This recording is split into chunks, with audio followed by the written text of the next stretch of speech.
Hello, আসসালামু আলাইকুম। সবাই কেমন আছেন? তো আশা করি সবাই ভালোই আছেন। তো এখানে আমি ঘরোয়া সব উপকরণ দিয়ে চিকেন ফ্রাই বানাবো। তো এখানে আমি আদা, রসুন, জিরা, ধনিয়ার গুঁড়া, মুরগির মশলা আর হলুদ মরিচ দিয়ে আর এক পিস লেবুর রস আর একটা ডিম, স্বাদ অনুযায়ী লবণ দিয়ে এটাকে ভালোভাবে আমি ম্যারিনেট করে নিব। তো এটাকে আমি ভালোভাবে একটু মিশিয়ে নিতেছি। এই তো আমার এখানে ভালোভাবে মিক্স করা শেষ।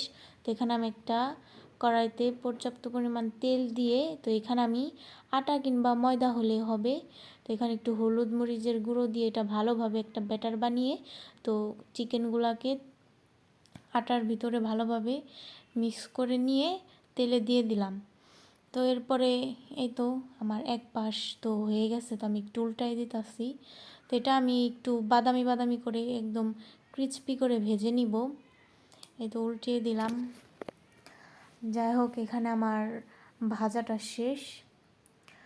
তো অবশ্যই আপনারা বাসায় একবার হলেও ট্রাই করে দেখবেন ঘরোয়া মশলা দিয়ে যে কীরকম হয় খাবারটা। সত্যি খুবই অনেক সুস্বাদু হয়েছে।